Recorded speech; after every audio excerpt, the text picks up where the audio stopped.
कैसे हैं बेटा आप सब? आशा है ठीक होंगे, स्वस्थ होंगे। बेटा सुरक्षित रहिए, घर पे रहिएगा। बेटा जैसा कि आज आप देख रहे हैं स्क्रीन पे आपके मैप में दिखा रही हूँ, नक्शा दिखा रही हूँ। हमारा भारत है, प्यारा भारत। और भारत के साथ आसपास जो हमारे पड़ोसी देश हैं वो हैं।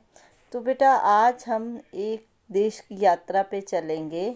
वो देश है हमारा तिब्बत। तो तिब्बत एक छोटा सा नेपाल के ऊपर प्यारा सा देश है, चाइना के पास। तो अब आप सोच रहे होंगे कि मैम हमें तिब्बत की यात्रा पे क्यों ले जा रही हैं। तो बेटा जैसा कि तिब्बत की यात्रा तो हम करेंगे, लेकिन हम कैसे करेंगे?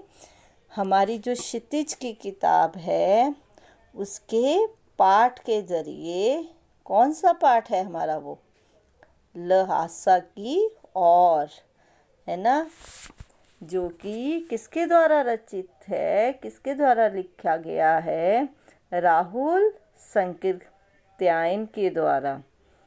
तो राहुल संकृत्यायन जो कि हमारे हिंदी के बहुत बड़े साहित्यकार हुए हैं, उनके द्वारा, उनके माध्यम से हमारी क्षितिज की पुस्तक के द्वारा हम कहाँ चलेंगे? लालसा की ओर। लालसा कहाँ है? तिब्बत में। तभी तो मैंने बोला हम तिब्बत की यात्रा पे चलेंगे। चलिए पहले तिब्बत की यात्रा या लालसा की यात्रा करने से पहले हम थोड़ा सा अपने इनके बारे में जान लेते हैं। जो हमारे ये लेखक हैं, हिंदी के साहित्यकार हैं हमारे, तो इनके बारे में हम थोड़ा सा जान लेते हैं। राहुल संकृत्यायन का जन्म 1893 ईस्वी में उनके गांव, जो कि उनका ननिहाल का गांव था, वहाँ पे पंधा गांव में हुआ था, जो कि आजमगढ़ उत्तर प्रदेश में हुआ था। उनका पैतृक गांव है, यानी कि पिता का गांव है, वो कनेला था। और उनका मूल नाम क्या है? केदार पांडे उनका मूल नाम है। और उनकी शिक्षा आगरा और लाहौर में हुई।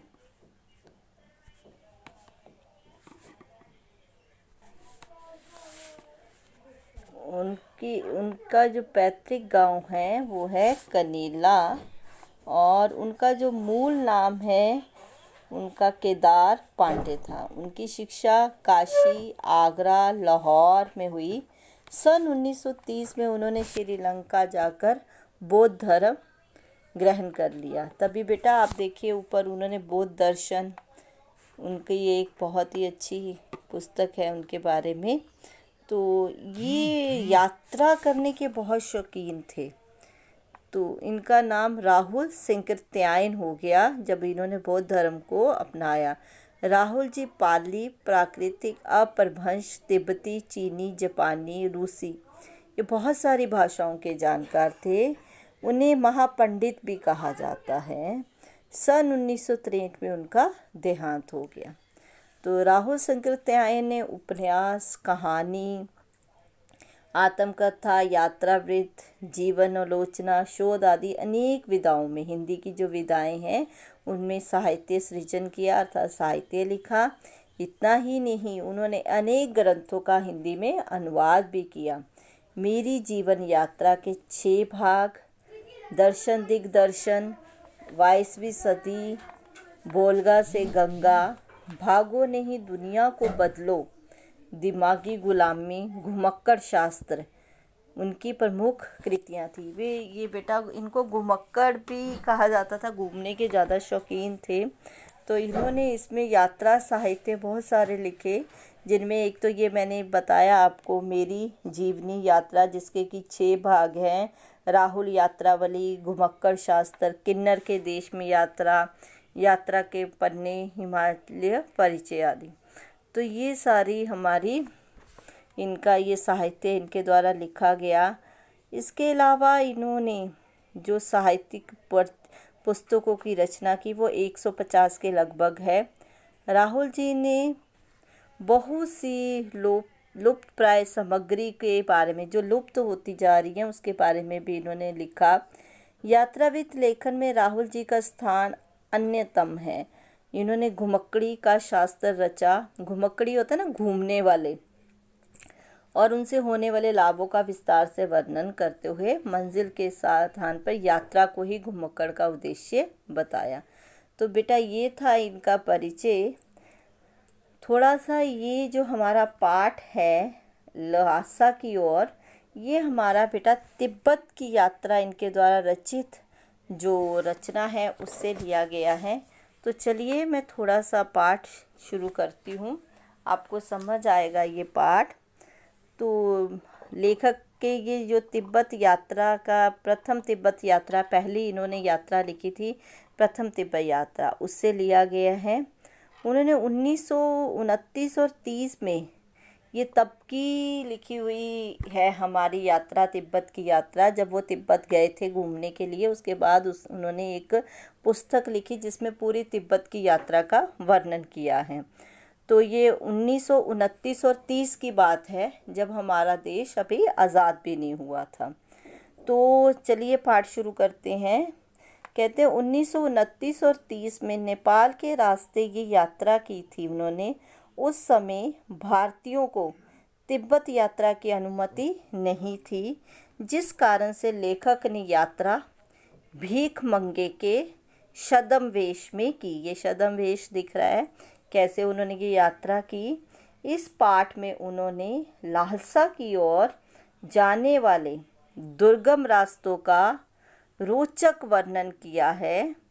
इसमें तिब्बती समाज के बारे में अनेक जानकारी मिलती है। लेखक ने तिब्बत की अपनी यात्रा नेपाल तिब्बत के मार्ग से की थी, क्योंकि तब फरी कलिंगपोंग का रास्ता नहीं खुला था। इसी रास्ते से हिंदुस्तानी वस्तुएं भी तिब्बत जाती थी। ये व्यापारिक तथा सैनिक रास्ता था, पर एक जगह फौजी चौकियां और किले बने हुए थे जिनमें चीनी सेना रहती थी। कुछ किलों में किसानों ने अपना डेरा जमा लिया था। लेखक ऐसे ही परित्यक्त किले, परित्यक्त होते हैं बेटा छोड़े हुए किले, के पास चाय पीने के लिए रुका।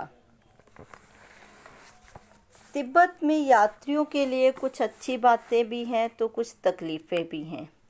यहाँ जाति पाति, छुआछूत, पर्दा प्रथा जैसी कुप्रथा नहीं है। लोग अपने घरों को खुला रखते हैं। यहाँ की औरतें या उनकी सास यात्रियों को या अपरिचितों को चाय बनाकर दे देती हैं। यदि यात्रियों को संदेह हो तो वह अपनी चाय खुद भी बना सकते हैं। इस परित्यक्त चीनी किले से चाय पीकर जब लेखक चलने लगा तो उसने राहगीरी मांगने वाले व्यक्ति, राहगीरी होते हैं जो आपने देखा होगा कि हमारे आजकल टोल टैक्स वगैरह लगते हैं, तो राहगीरी जो मांगने वाले लोग थे, व्यक्ति थे, उसको 2 चिट्टे दे दी। फिर थोगला के आखिरी गांव में उसे अपने मित्र सुमति की जान पहचान के लोग मिले। इस कारण लेखक को ठहरने की अच्छी जगह भी मिल गई। 5 साल लेखक जब भद्र यात्री के वेश में घोड़े पर सवार होकर आया तब उसे जगह नहीं मिली थी। उसे एक निर्जन झोपड़े में रहकर रात बितानी पड़ी थी जब वो 5 साल पहले आया था, क्योंकि सुमति जो था उसका दोस्त से उससे जान पहचान नहीं हुई थी, तो तब उसे एक गरीब के झोपड़े में रहना पड़ा था। आगे चलते हैं। अब लेखक को सबसे विकट डाड़ा थोगला पार करना था। जगह का नाम है 16-17 हज़ार फीट ऊंचाई पे स्थित ये डाड़े सबसे खतरनाक जगह है। इनके आसपास कोई भी गांव नहीं होता है। नदियों के मोड़ और पहाड़ों के कोनों के कारण दूर तक आदमी नहीं दिखते हैं। यहाँ किसी की हत्या हो जाए तो पुलिस या खुफिया विभाग कोई चिंता नहीं करता। वहाँ कोई हत्या का गवाह भी तो नहीं मिलता। ये डाकुओं के लिए अत्यंत सुरक्षित जगह थी।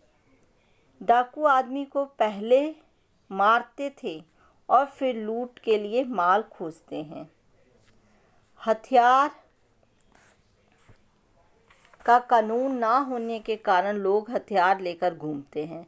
बेटा वहाँ पे कोई कानून नहीं है कि हथियार, जैसे कि हमें तो यहाँ पे लाइसेंस बनवाना पड़ता है तभी आप हथियार रख सकते हो, आप ऐसे हथियार नहीं रख सकते। लेकिन वहाँ पे ऐसा कोई भी कानून नहीं था, तो सबके पास हथियार थे। डाकू यदि जान से ना मारे तो उन्हें अपनी ही जान का खतरा रहता। लेखक और उसके साथ भीख मंगे के वेश में थे। जान का खतरा होते ही भीख मांगने लगते थे। पहाड़ पर सामान के साथ चलना कठिन था।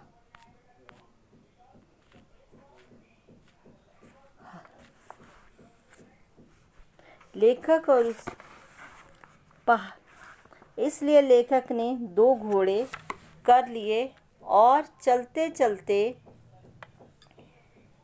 दोपहर तक वो चलते रहे। दोपहर तक वो डाडे पर पहुँचे तो 17-18 हज़ार फीट ऊंचा था। यहाँ का वातावरण मनोरम था। दोनों ओर पहाड़ थे और इनमें से कुछ पर बर्फ थी और कुछ पर ना थी और कुछ पर हरियाली थी। सबसे ऊंचे स्थान पर देव स्थान था जिसे कपड़े या झंडियों से सजाया गया था। लेखक को अब उतराई की ओर चलना था। लेखक